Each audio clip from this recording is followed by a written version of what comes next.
Welcome to Retrained Search, the podcast, where we lift the lid on what it's really like to work retained, discuss the stories we've gathered along the way, and give you all a peek behind the scenes of our amazing community and how they're getting ahead.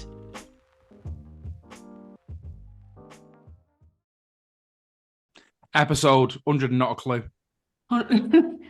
Welcome, everyone, to the typical start of one of our podcasts, which is us not really knowing where we are, what we're supposed to be doing. We're just doing what we're told, to the Retained Search show. And we're absolutely delighted today to be joined by Ross, who, it's been a while, Ross, hasn't it? Like, I was trying to think just then, when did we actually last see you? It wouldn't have been Dubai, would it? Like in person. Was the last time we saw you? No, it was Amersham. Amersham was the last. Yeah. That we all sat down together. Yeah, Ross, I still tell people about that game of golf. That was the hottest game of golf I have ever had in my life.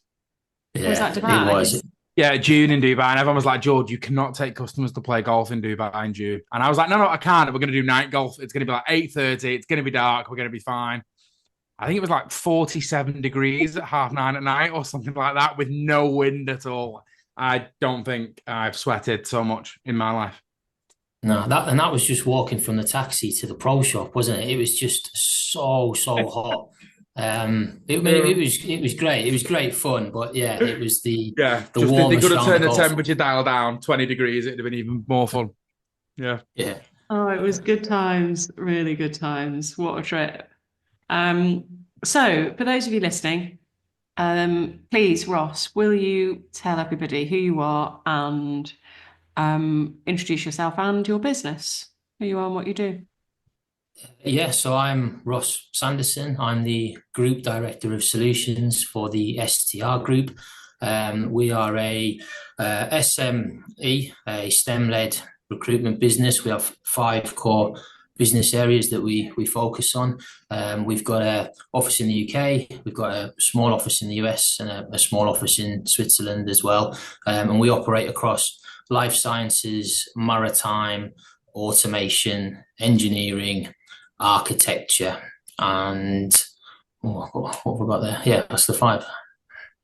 Is it? That 5? Yeah, life sciences, yeah, that's 5. Yeah. Very good. Thank you very much. And when was it? I can't even remember how long ago it was that we met. It would have been, what, 3? Well, it was before I joined Retrained, and that was like end of 21. So it must have been early 2021 or earlier. Yeah, it was 2021. We started doing the course, I think it was May sort of time, 2021. And tell us a little bit about what was going on then. Why did we come across each other? Why did you end up going through the program? What was happening? Yeah, so I was leading one of our brands, the maritime brand. We were very much a perm heavy, probably 8% perm, 20% contract, all contingent. And I've been doing it for years, and it just got to the point where it just became frustrating. You'd have great months, and then you'd have months where you'd have a few dropouts, and you would miss your target.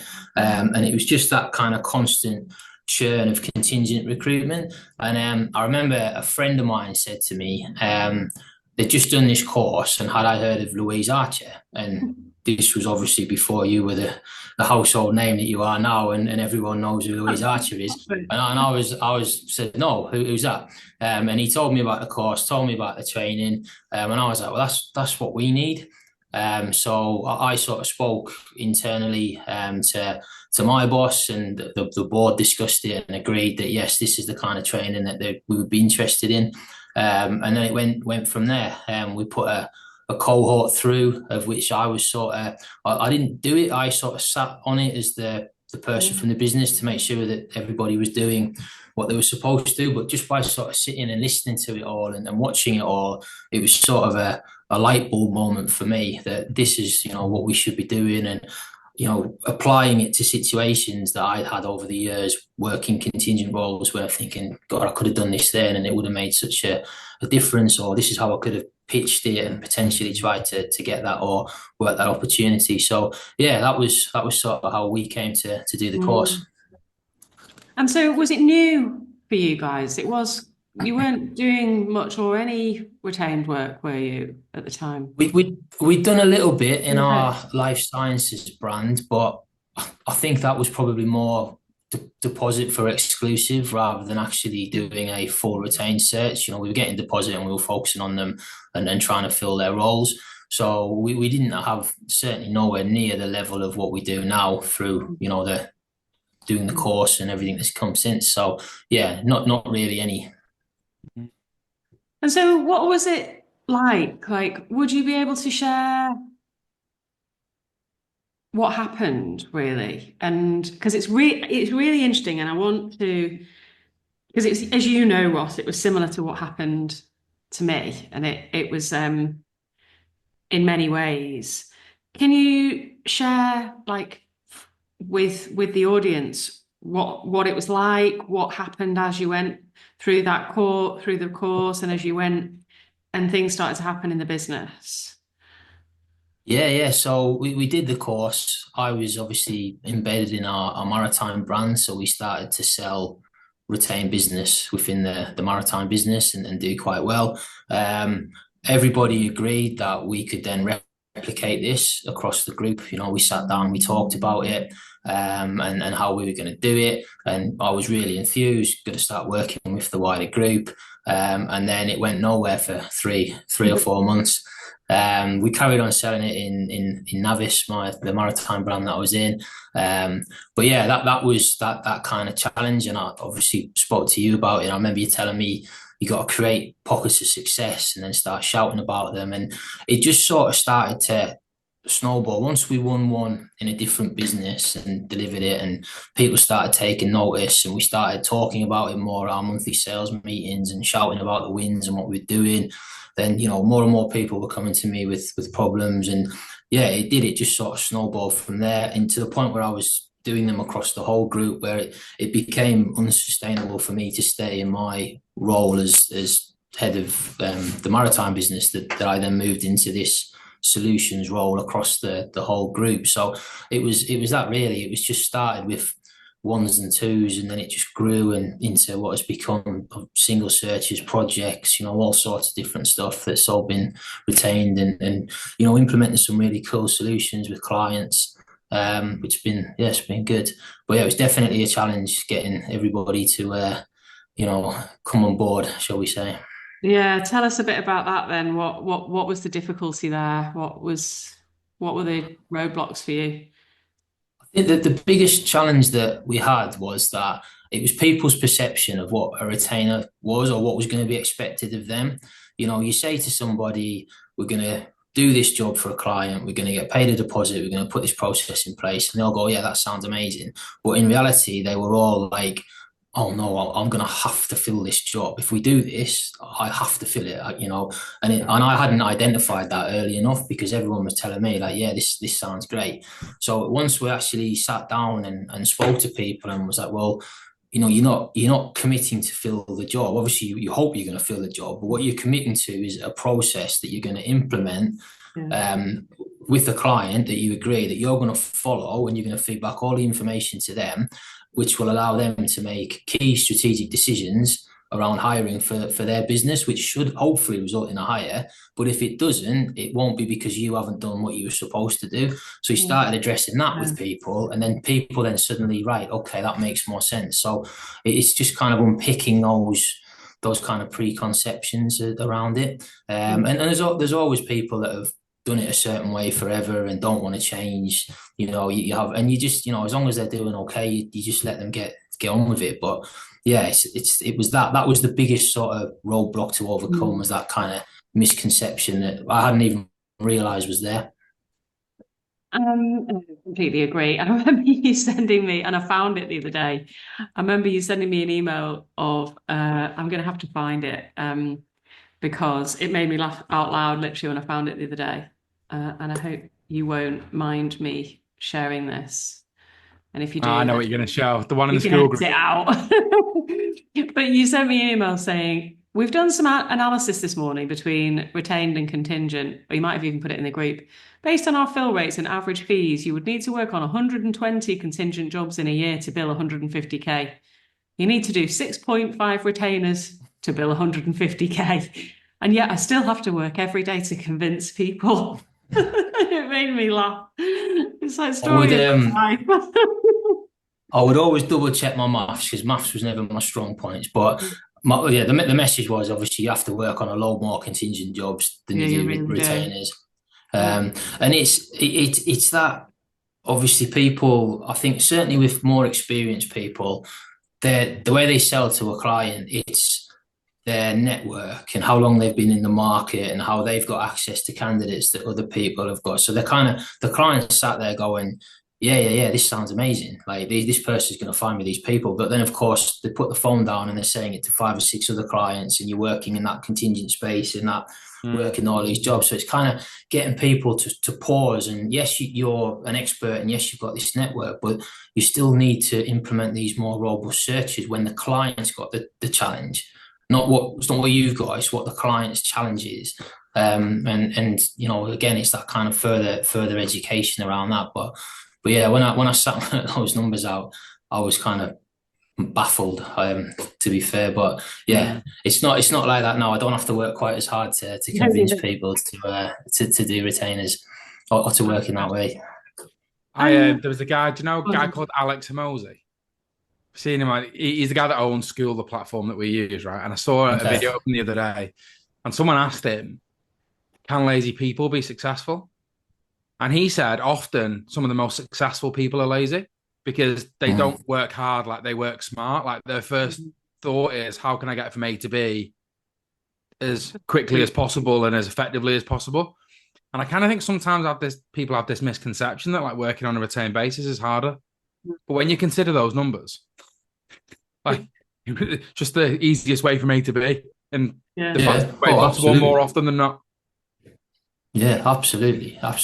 It's I mean, look, contingent will always have a place when there's, the skill sets are readily available. And, we say to people, if you know 5 people in your area that you can put across to this job that, you're going to get quick feedback, interviews and stuff like that, do it. But this is like, it's about when the client's got that challenge. That's what it always comes back to, isn't it? Like I always remember you guys saying, dig for the pain, get your shovel out, dig for the pain. And it's not it's not you telling the client how great you are. You've got to let the client tell you what's happened, what's brought them to the point that they're now sat on a call with you talking about recruitment.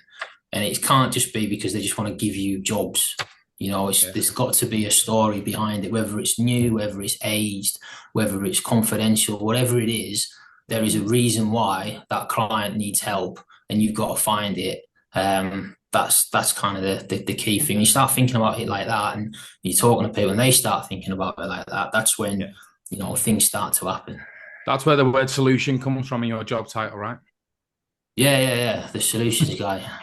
Which is so interesting because again, it's these misconceptions and these preconceptions. When I meet people that have got a business like yours, like the STR Group with multi-layers of contingent teams and contract teams more often than not, and often different practice areas or functional disciplines, the thought process around setting up a retained division is very much almost always like, oh, we'll make this a separate brand and it will be an executive search division and we'll, put some people in pinstripe suits from, the cities in there and they've got some retained experience and they can do all the senior stuff. I mean, I very rarely see that work well. And that's not been the way that I did it, and it's not been the way you've done it either. It's a little bit different, isn't it? Can you tell us a little bit like how and why kind of it's different to that? It's all delivered through the brands. I think if we were going to set up without the knowledge that we had, we would have done what you just said there. We would have set up a separate exec search division and it would have been completely disconnected from the businesses that are actually doing the recruitment. the way, like I say, the way that we've done it is we've grown it through the brands. My role is to go in and help them win the business, then to work with the consultants to make sure that they deliver it properly. So we're not taking away, or it's not seen to be taking away from the brands. It's all done within the brands, delivered within the brands. The consultants, they obviously they own the fee that it generates. There's not a percentage of the fee that comes to a separate, exec search team or anything like that. I'm purely seen as there to help their clients and help them deliver a better service for their clients. So that's how it worked. I think that's how it has worked, which obviously was how you recommended that we do it. Well, and I see it work again and again. And in fact, I'm working with another guy in a finance firm who is in a very similar situation and so tempted to set up a shiny, sexy executive practice that's going to take all the senior work away from, and not surprising, immediately all the consultants are going, oh no, I'm sorry, I can't take you out to go and see that client. I mean, why would they? Why would they? Yeah. And then the nice juicy stuff that they really want to get to is going to end up going somewhere else. It doesn't make sense. So you're kind of, you're fighting each other. And I love the whole solutions thing, but I think there's also a preconception that if you do that and keep it, within the same arena, that you can't then push up into the more senior and, the more complex, more strategic type projects. And I mean, tell us what's your experience of that? What type of work has it kind of taken you into? Yeah. We've done everything from C-suite through to, like I said, multi-hire projects. I think where they bring me in, it allows them to separate what they would do normally for the client, having the solutions directly come in and talk about different solutions. So it's not them selling it when the client already knows the consultant as a contingent consultant that's filled jobs for them. However, they bring me into the call and I'm somebody different and I specialize in different solutions, and they're showing the client, well, we've got these different ways of working. Let me introduce Ross and he's going to talk you through them. And then that opens up the what, the why, the wins, and the different types of business. But yeah, we've done, like I say, C-suite roles. The stuff I really like doing is the multi-hire projects. I had a great example of that at the end of last year, with a client who were they needed to mobilize HVAC engineers, not the most sexiest of industries, for specialist facilities that have really complex air conditioning systems that they have to be kept at certain temperatures. And they needed people that were going all over Europe to kind of service, install, and fix these units, but they were struggling to find them. So we put a project team together. They retained us. We agreed a strategy of how we we're going to go after them, and we found them 6 people who all started in January. So that was a big amount of chunk of money that came in January for us. Great case study. It kind of is something that you can mobilize quickly. You're not caught up in loads of red tape and paperwork and things like that. We were retained, so we were got a nice retainer from them to actually focus on and do this piece of business. That's the kind of stuff that I like doing. Those juicy projects like that where you're multi-hiring people. We've got a great case study from that now that we're using, to try and win more projects like that across these different centers. But that's the exact kind of project that 5 years ago we'd have done contingent. Because it was hard and the skill sets they were looking for were niche. It wasn't just any old air conditioning engineer that could do it. We probably would have took it on, worked it for a bit, realized it was really hard, and the consultant would have lost interest and gone on to something that was easier to work. But because of the process that we did, it became a really good project that we've done really well from. And now we've got more work from that client as well as they continue to grow. So nice. What difference has it made to the bottom line for you moving and getting good at securing work on a retained basis? Yeah, massive amount of difference. Having that kind of forecastable revenue. It's not even just the bottom line. It's what I look at is like consultants who were struggling or weren't doing very well. All of a sudden, you help them land some retained business and deliver retained business. Then all of a sudden, you've got somebody completely re-engaged that's doing well and growing and going from there. So it's not even the bottom line. Yes, we've added lots of revenue in this way. You know, we used to do a lot of contingent anyway, but we've definitely added to that. But it's kind of those people bought in, loving what they're doing, enjoying working on it, coming to me and going, right, I need another one. I need you to help me. You know, it's that kind of way. That's the real rewarding thing, and that's kind of helping our business to continue to grow. Yeah, and by the sounds of it, it's you've moved on significantly from being seen as the, no, I don't want to have anything to do with that, to now they kind of want you involved with what they're doing. Yeah, definitely. I wrote some numbers down actually. In terms of last year, we sold over £700,000 worth of retained projects last year. Now that wasn't all invoiced last year. Some of that's obviously rolled into this year just by where we are and doing the projects. But yeah, that you can't say that's not made a big impact on the bottom line. No. I mean, I don't know what it was at before, but what sort of amount of retained work were you doing before you went on the journey? Oh, minimal. It would be ones and twos, and like I said earlier, it would be a deposit to go and find them someone rather than a full retained search, but not a lot. And for any of you listening that are taking deposits, we're doing a webinar about that in Yes. a week, aren't we? Yeah, it is, like as Ross says, it isn't the same. And actually it can be quite frustrating and, well, a little bit dangerous, because you can take a deposit and then struggle with the delivery, and it can damage your customer relationship. So please, if you're wondering about that, please come to the webinar we're doing on what did you say it was? The something of February? Hang on. Yeah. Hang on. I'm going to come back to you on that. Okay, thank you. I did it with one of the first ones that I ever sold. I thought I'm not going to use competency assessments because I don't need them. And then my shortlist all got rejected and I had to basically start again. I shouldn't laugh. But basically, I thought I don't need them. They're not that important. I know everything about retainers now. I've done the course. You think, winning the deposit is the win, but it's not. It's doing the proper process. So I learned a valuable lesson there. I was very humbled, but we were able to re-steer the search, do it properly, and fill it for the client.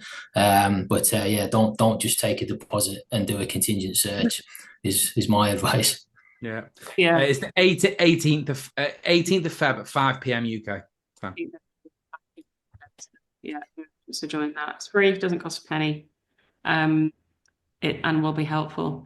And what other kind of bits and pieces have you learned kind of along the way that you think would be helpful for people to know, or traps that you might have fallen into that you think, no, if I'd had my time again, I might do it a bit differently? Have you got advice to share for people that are embarking on this sort of journey? Yeah, I think in terms of advice, it's obviously, as I said, it's doing the proper diagnosis with the client and making sure that you're selling the appropriate solution. It's then making sure that the client fully understands the process and the timeline and everything you're doing, and you clearly define, this is what the briefing meeting's going to be, this is what it's for, this is what the competency assessments are for, this is what the talent mapping process looks like, based on what we've agreed, this is what the headhunting process is going to look like, and what we're going to need from you to enable us to do that really well. It's just making sure that the client fully understands what you're agreeing to, and also that they're accountable as well. You're agreeing with a client a process that will only work if they do what they need to do as well. So if they agree to do 2-stage interviews, and then all of a sudden it's now a 4-stage interview process, and you're waiting for some director from Holland to fly over to do a final stage that was never agreed at the start, and then it falls apart, that's not because of us, that's because you've changed the process. So I think that's a big pitfall, you've got to be strong with your clients, and you've got to be really clear and agree with them. And if they're not happy with something, then you discuss it and you make sure that everyone's on the same page. I think that's I guess the best advice I'll give anybody who's going into retained search is clearly define the process, clearly follow the process, clearly communicate to your clients any challenges that you're having, because they will help you, or they will tell you how to fix it. Don't hide anything from them and wait till the end.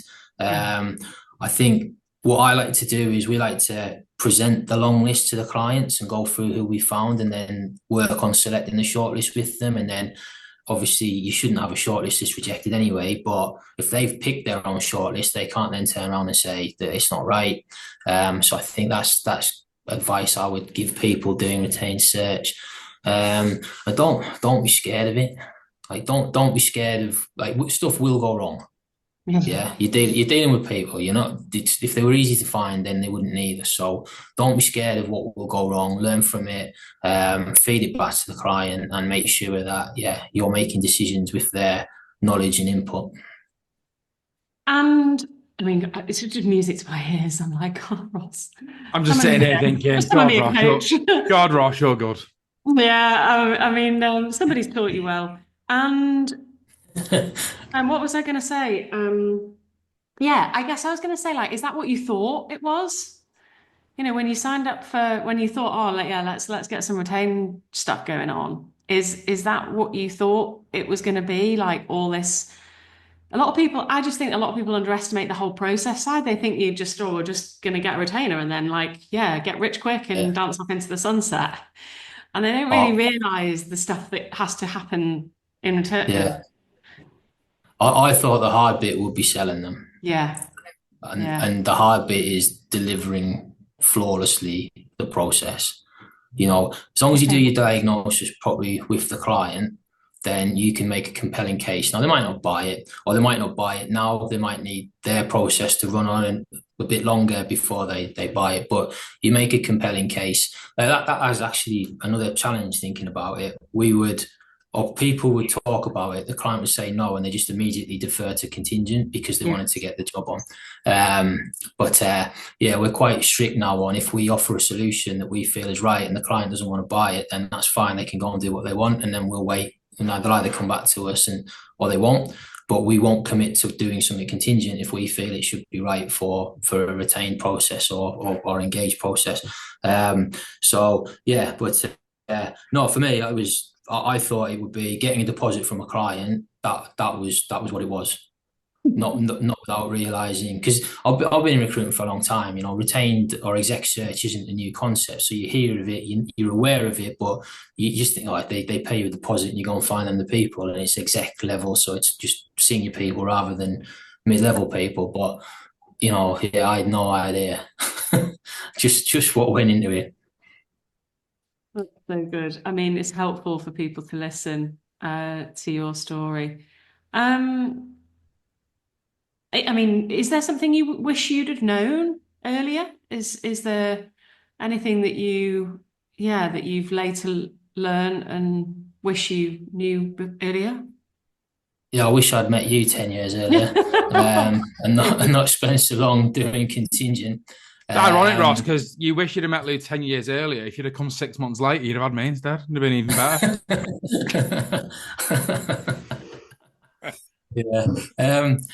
No, I think it's just that. I mean, things I'd known earlier. Yeah, I just wish I'd known about this. I wish I'd known about how you could do this. You know, we were, or are still are, really good contingent recruitment business. You know, we work with clients and have done very well to grow our business. So it's not like we were struggling in any way. It was just a case of, for me, I wanted more. I wanted to work in a different way, and I wanted to move away from that contingent where you see people put so much into a process and then their candidate doesn't get offered, or the client just disappears, or it's all on hold, or there's an internal candidate and you see, and I think every time it happens, it just breaks a little piece off a good recruiter.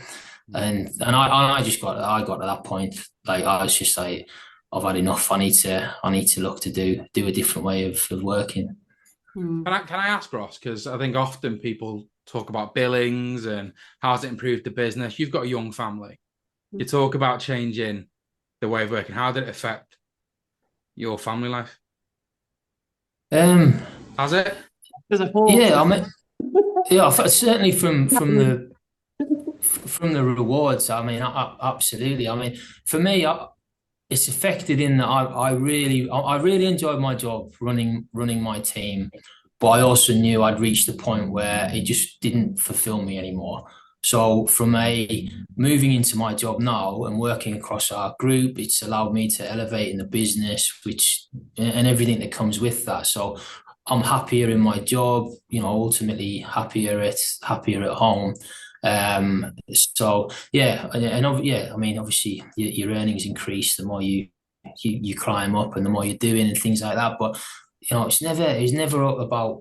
I've always thought like if you're doing well, the money sort of takes care of itself and stuff like that. I'm not somebody that focuses too much on that. As long as I'm paying my bills and I've got enough to do what I want to do, then that's fine. It's all about the enjoyment. So yeah, it's definitely changed the course of my career without a doubt.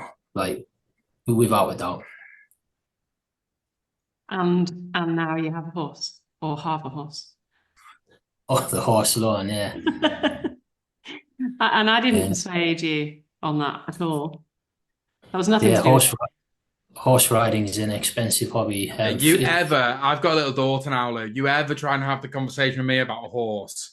I'm ending that Zoom call quicker than you know is possible. Ross is Yeah, grateful.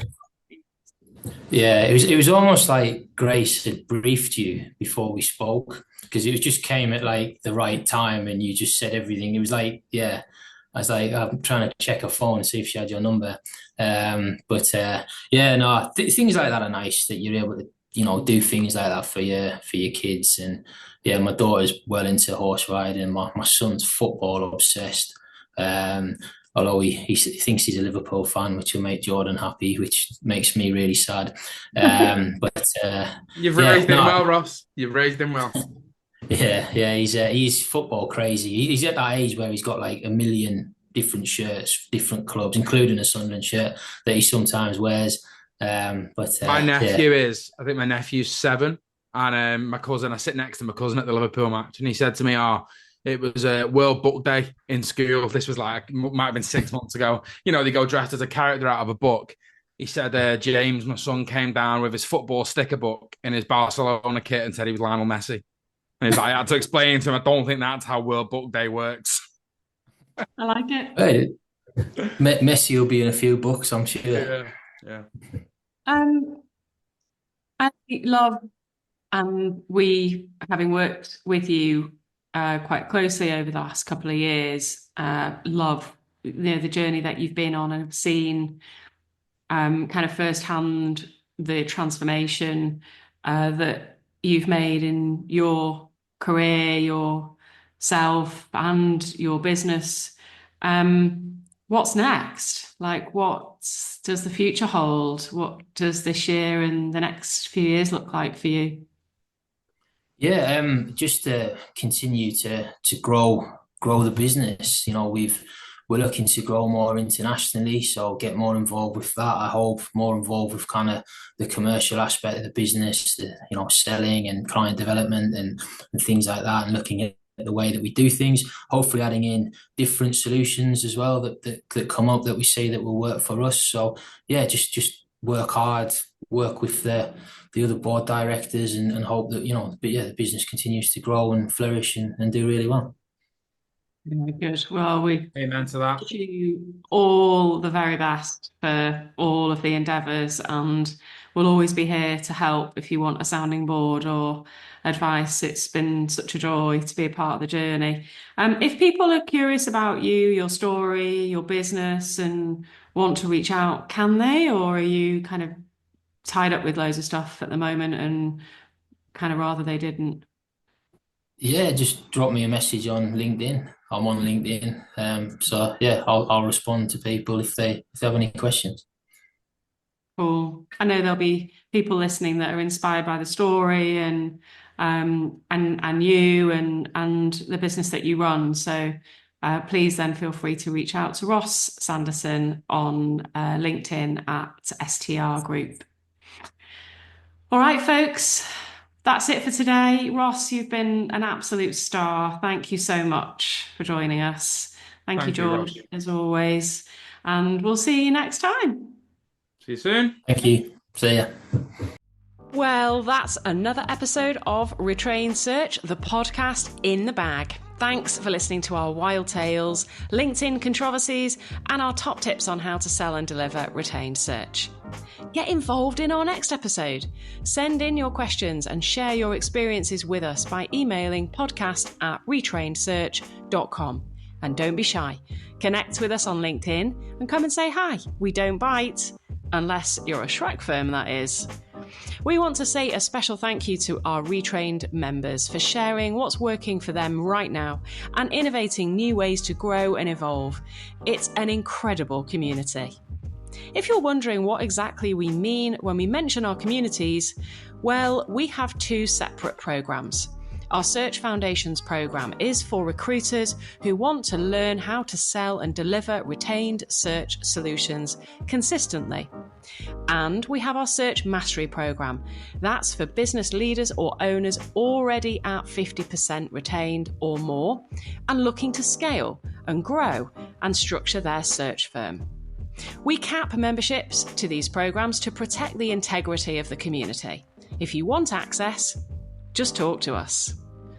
Okay, thanks for listening. We'll be back very soon with another episode of Retrained Search, the podcast.